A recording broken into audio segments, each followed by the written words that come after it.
Welcome to Winging It with Wingo with your host, Derek Wingo.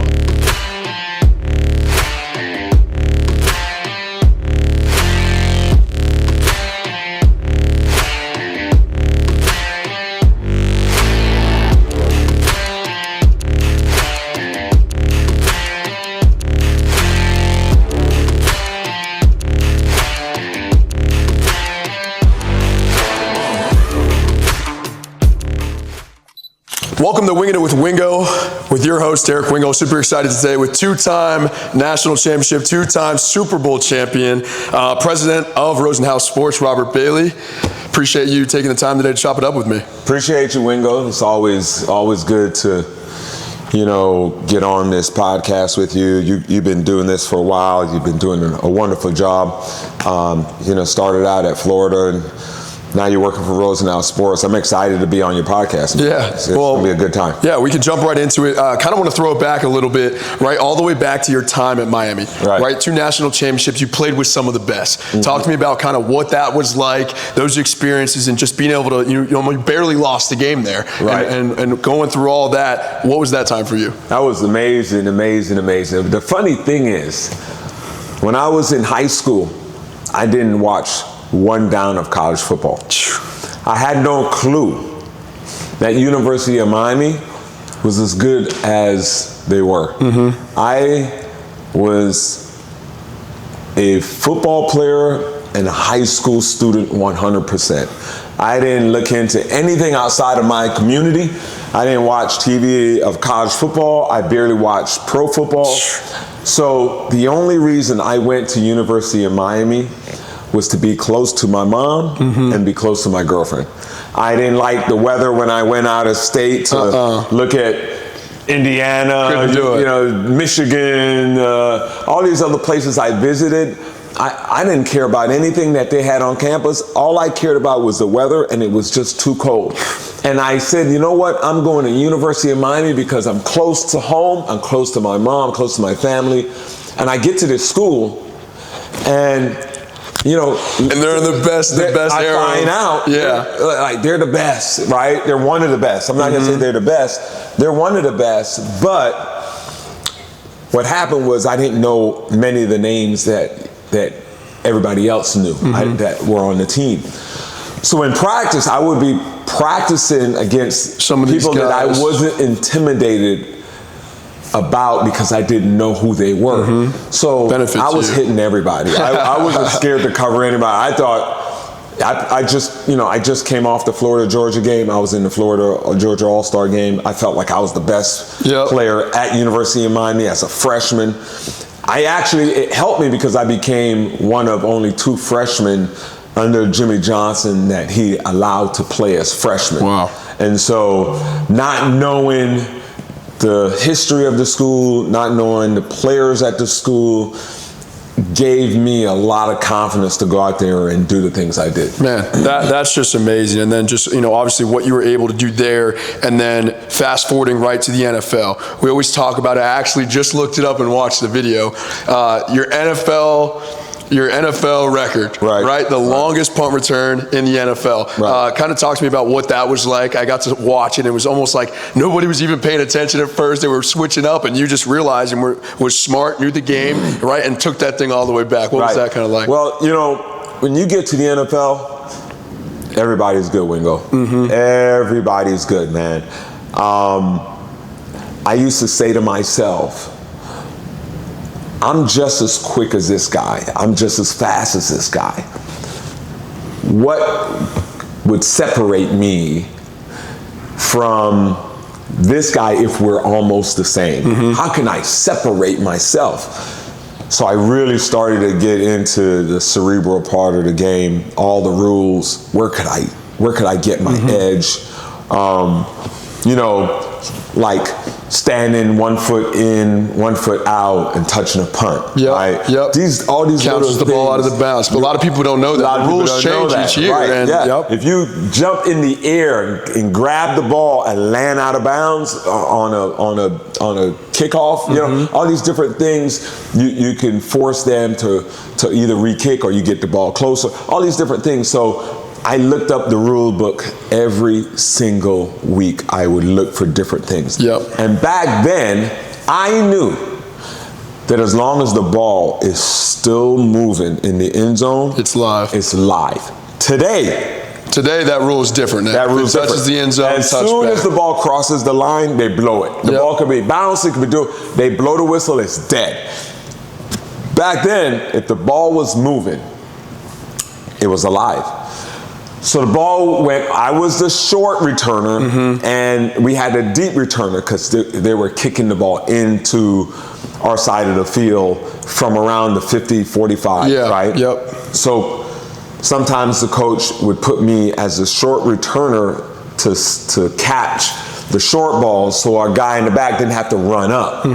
So we just catch him, and the ball didn't bounce and roll back. So I ran back, and then I noticed the ball went over his head, and I always ran into the end zone in case the ball kept moving.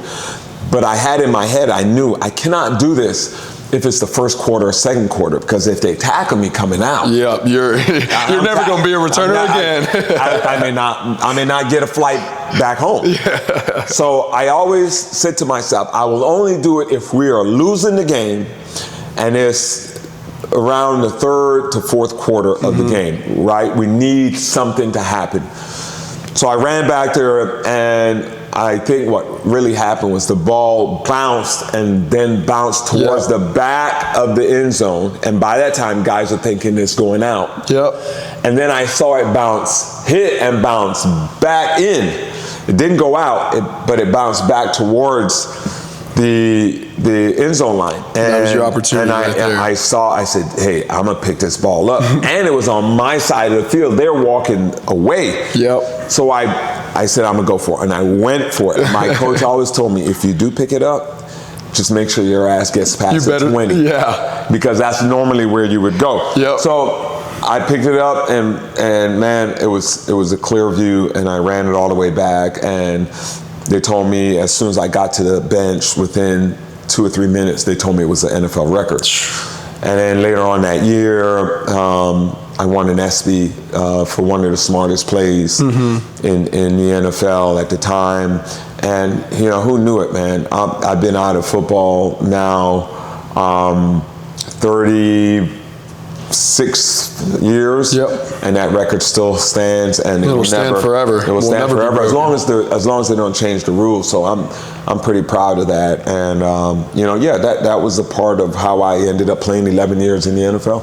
Being smart. A lot of things. How can you separate yourself from other people to stand on the NFL? All right. So you talked about right after your career playing the NFL. I talk about it a lot. It's the closest you can be to being on the field, right? A way to stay around sports after sports, right? Becoming, an NFL agent, working with Rosenhaus, becoming the president of Rosenhaus. What made you want to do that in order to pursue your love for the game and be able to install that on other people? Well, Wingo, you bring me to a memory that I had back in college, and a goal. I wanted to be a doctor, and my dad's a doctor, my brother's a doctor, my other brother's a dentist, my cousin, my father's brother's daughter is a doctor, and I was heading that way. My mom's in the medical field. I went to University of Miami to play football, but also to do pre-med and become a doctor. And lo and behold, I end up in the NFL, and I'm in my mind and my family's mind. I'm going back to school when football's over. Football's gonna be over in 5 years, 6 years. 5'10", 179 pounds. 5, 6 years, man, how much can you play? 11 years later, I am about to retire. I am now 31 years old. Still young enough to go back and if that's what you wanted to do. If that's what I want to get my pre-med medical degree, become a doctor, and I'm thinking, okay, I'm going to do that. And then my agent, Drew Rosenhaus, who is now my partner, says to me at a lunch meeting that he set up, I want you to come work with us. And I was like, well, what does that look like? And I promise you, it was the weirdest, it was like the movies. We did the whole He took the envelope and slid it across the table and told me, open the envelope and you'll see why we want you, what the offer is. And I opened the envelope, and it was a good number. Mm-hmm. And I thought to myself, along with everything that he said, you get to continue to play in a game, but off the field. Mm-hmm. And be around this amazing sport you love, and have the free time to your family that you want. Instead of being in football, teams wanted me to come coach. Yeah, I couldn't do coaching. And I was like, man, that's just way too much time away. Commitment. Yeah, it's more than it's more than a football player playing the sport. And so just knowing that, and then thinking about going back to college and going to medical school and then going into school, and nothing was wrong with that, but I love football. Mm-hmm. I love football. And I said, you know what, let me see what this looks like. Yeah. And now it's been 25 years later, 26 years later. You made the right decision. I'm the president of the company. Did I make the right decision? I sure feel like it, but I think either decision would have been the right decision. Mm-hmm. But I am around, the passion that this really sustains for me is helping young men reach their goals and helping them understand the game of football, and that's what I take out of this position that I'm in. Absolutely. I always talk about it. The window of opportunity is so slim. Yeah. You know, right? You have to jump on it. You have to make sure that you have those people in your corner to make sure you're making the right decisions and capitalize on that specific moment that you have. Yeah. All right. So you do have your own podcast, right? You do a lot of talking. You do a lot of stuff about mental health and awareness and reaching out to whether or not it's athletes or young people in general. Talk to me a little bit about what that's been like for you and how you're able to reach those others. So my podcast really supports our foundation. Our foundation is called Kennedy Kids Foundation. Kennedy Kids Foundation, our goal and mission is mental health awareness and suicide prevention. In 2022 in September, I lost my daughter to suicide. Her name was Kennedy Bailey. There's a lot that goes into that in terms of the lack of awareness that we had as a family, the lack of information and education on mental health, on suicide. I could probably count on one hand how many times the word suicide came up in my life, right? But it happened to us. And we look back and I see a lot of ways that I could have saved my daughter if I had the education, if I had the awareness, if I knew what to do during some of those sad and depressed times that she went through. 2 months after my daughter passed in 2022 of September, we decided to start a foundation because the pain, I feel personally like the only way I got through that pain is because of my football discipline and the ability to take a tough time and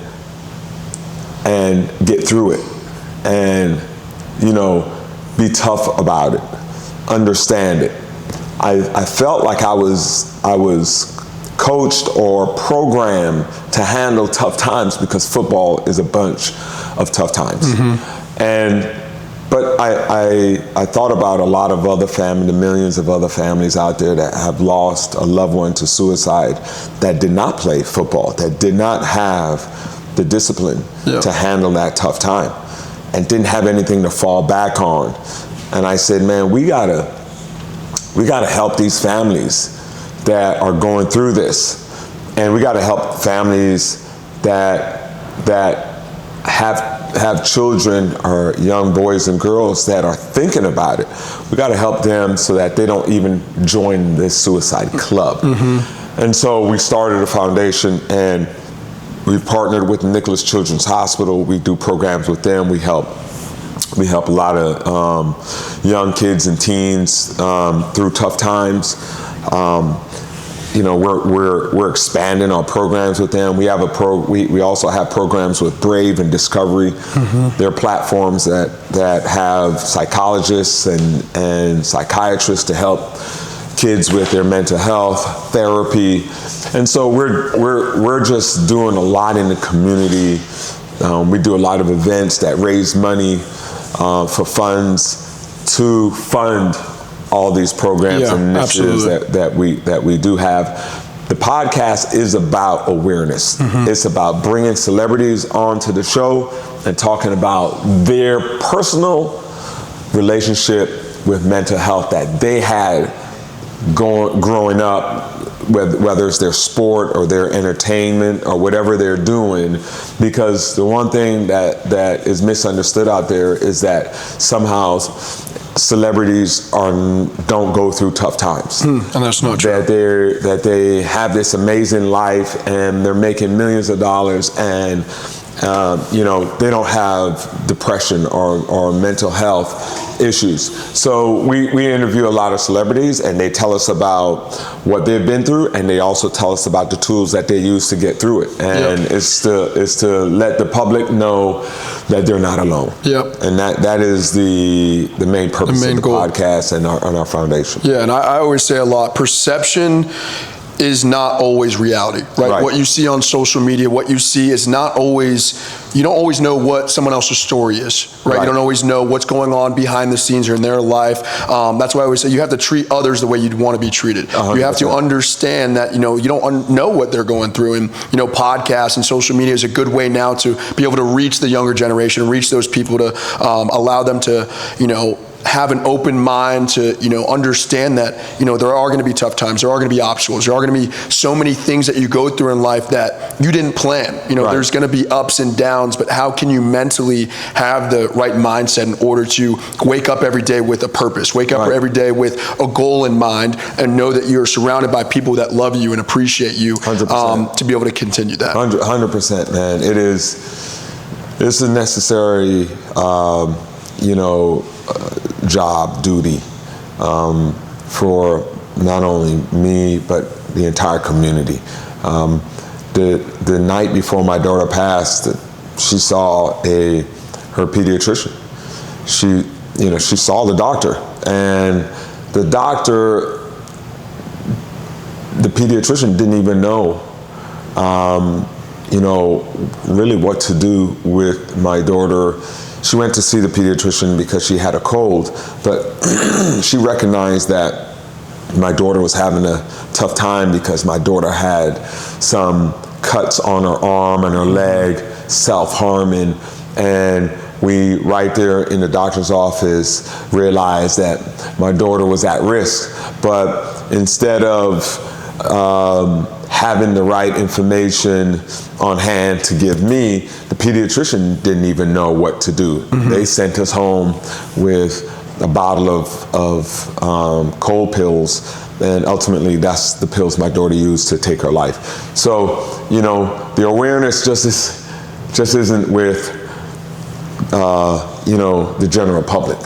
Even pediatricians, even other doctors that are not in the mental health field don't know what to do. So there's a lot of education that needs to be had in this area. So our foundation is working towards that. Definitely, and athletes have a huge platform and are able to do that for other people, so that's good. All right, so we'll kind of switch it up a little bit and more of the rapid fire questions to talk about you a little bit. So real quick, we'll kind of get into it. Who is the best wide receiver that you've ever had to guard? Oh, that's a great question. I get these questions a lot, and I would say that there are many wide receivers that all have a different skill set.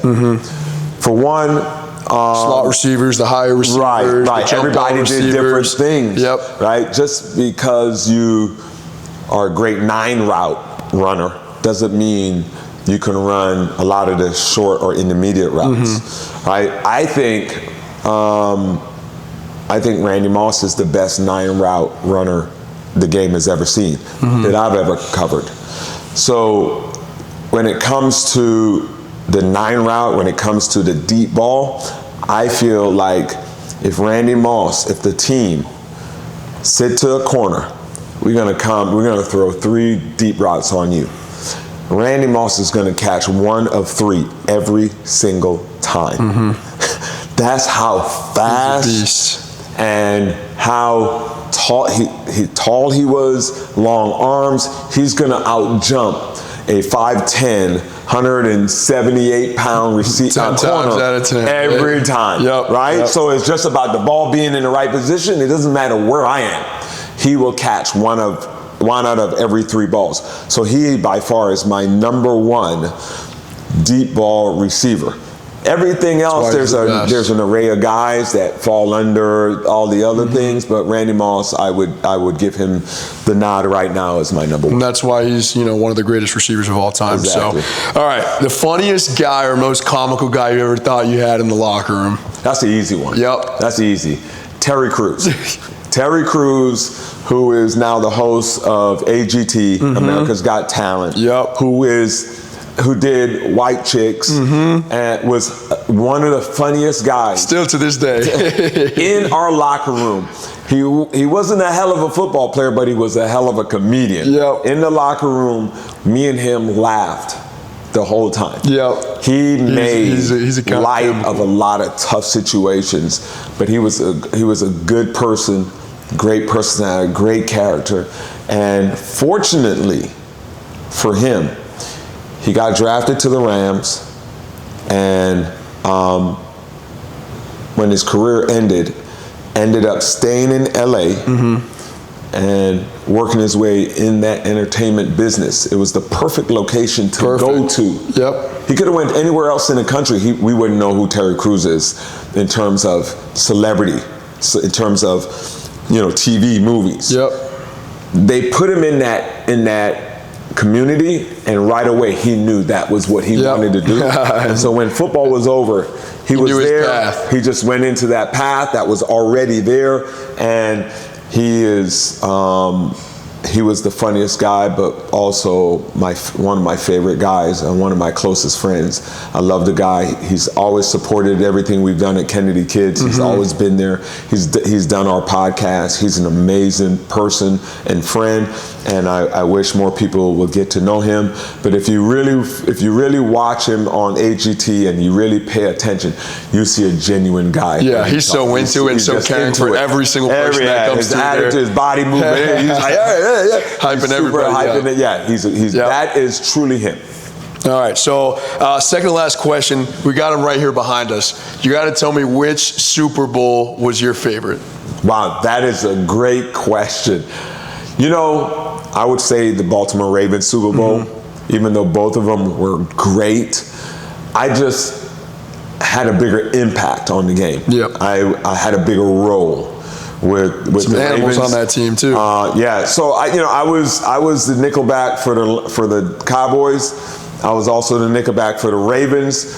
But the Ravens, we were the number 1 defense. Not only that year, but we rivaled top defenses in the history of the NFL. I believe the entire year, teams scored 168 total points from the beginning to the end on us. That's we goose-egged multiple teams. That's hard to do in the NFL, and we were recognized as one of the best defenses. And for me, being on that team, on that defense, doing the things that we had done, winning the Super Bowl as a defensive team, I have to say the Ravens. I love them both, but I have to give the edge to the Ravens. Yeah, and that team had some dogs on it. Oh, we had some dogs. I just got to say one name, Ray Lewis. Yeah, everybody knows. Defense, and everybody knows. Yep. Yeah. I mean, I've had a chance to meet him a few times, and the YouTube videos and things that you watch, he's that, right? He is that. Yeah. There is no difference in person, on TV. The way he does day-to-day things, the way he speaks, he is affirmative, moves with a purpose. Right. He moves with a purpose. And learned the discipline through football. Yep, and that's amazing. Yeah. All right, just got to give you a chance a little bit to any young athlete out there, right? Anybody that plays whatever sport it might be, it's maybe not football, soccer, lacrosse. What would be your advice to them as a young athlete wanting to succeed in sports, make it to the next level, and be able to have the right mindset, right, the right work ethic? What would be your advice to them? I would say, check all your boxes. What that means is, and it's a motto I live by in sports, and it's a motto I live by in my life. Check all your boxes, right? So if you're a soccer player, football player, whatever it is, right? Number one, get your rest. Check that box. Number two, stay away from drugs, alcohol, anything that you consume that will hurt your health. Check that box. Number three, physicality, your workouts in the gym, on the field, running, jumping, whatever it is that you need to do to be physically fit at your highest level. Check that box. Mental, studying film, studying your opponent, studying yourself. Yep. Understanding the game, the rule Understand the rule book. Understand the game. Check that box. The more boxes you can check in everything you could think of will give you the better chance with a higher percentage of success. So if you check all of your boxes, now Wingo, there's no such thing as being perfect. There's no such thing as perfect, right? But you can strive for it. And by striving for it means checking all your boxes in every area so that when different scenarios come your way, whether it's mental, physical, whether it's your nutrition, you're prepared at the best you can be. You cannot have your best game. You have to assume if you have 8 hours of sleep, you're going to play better than if you have 7 hours of sleep. Absolutely. Right? You got to assume if you drank alcohol the night before a game, that you're not going to have the success as if you drank water the night before the game. Yep. Right? I was the type of guy that if I had one bad play, I would think about, what did I do yesterday? What did I do this week? I got to tell you, I got to kind of give him back. Like Coach Harriet, our head coach of at St. Thomas at high school, he always talked about forces. Yeah. And that was his thing, right? If, let's say you played a great game, you threw an interception, forces, you must have went out last week. Yes, something happened. You did something. 100%, I was that guy. Yep. I was the guy that the whole entire week, did I look at film? Did I work out? Did I drink a lot of water? Did I stretch? Did I get my massage? What did I eat? Right? Even to the point that in pregame, in warm-ups, if I slipped, I went in and changed my cleats. Right? Because if I didn't change my cleat and I slipped in the game, and the guy caught the ball, and maybe he got a first down. Yep. I would go to the bench, and in my head, why didn't you change the cleat? I knew it because I slipped in warm-ups. Yep. Now, you may say, man, that's a lot. But that's what allowed me to play 11 years. I took care of my business. I slipped. Hey, equipment man, I need new cleats. And I would, that problem's, right? So let's say I still slip in the game. Okay, well, it was meant to be because I changed my cleats. So I wasn't as hard as I was on myself. But I'm not going to see a problem and ignore it and expect that problem will be solved on its own. No, I wanted to solve the problem.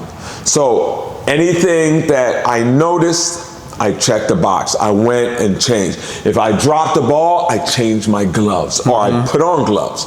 Whatever it was, I always worked on checking every box. It worked out for you. And I tell the kids and the guys that we represent, Wingo, in our agency, and the guys that I have a close relationship to, man, if you check the boxes in your life, you may get an extra year or two in football. And that extra year or two could mean millions of more dollars in your bank account. That could be your second contract. That millions of more dollars in your contract could mean maybe a business that you can now start.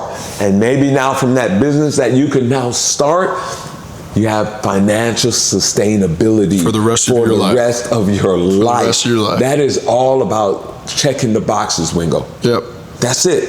If you check the boxes in your life, you will have a blessed life. And you have to have that mentality to the day you die. Yep, absolutely. And I always talk about, one of my biggest quotes that I always use, do something today, right, that your future will thank you for. No, man, Wingo, that's checking the boxes. Do something today. That's just saying it in another way. Yep, do something today that your future will thank you for. Do something today that will give you success tomorrow. Yep. And take it one day at a time. One day at a time. Perfect. Well, thank you so much. I appreciate you taking the time to chop it up with me. And that's it for today's episode. I appreciate you, Wingo. I love it. I love this podcast. I love the questions, and I love what you're doing, man. And, I hope that your followers subscribe to you. I hope that your followers tell other followers to subscribe to you. You're bringing amazing content, original content. You're bringing stuff that the young athletes can learn. You're bringing stuff that people who aren't in sports can see what's happening behind the scenes. Absolutely. And I applaud you, man. And thank you for giving me the opportunity to talk about Kennedy Kids and our foundation. And just for the public out there watching, mental health is real. Suicide, the reality of suicide ideation is real. Talk to your kids. When you're sitting at the dining table, lunch table, breakfast table, ask your kids, are they happy? What's happening in school? What's happening, in the room when the doors close? Are they depressed? How can you help? Talk to you, get closer with your kids, find out what's happening. Thank you guys. I love you guys, and I love you, Wingo. Thank you. Appreciate you. Wingo out.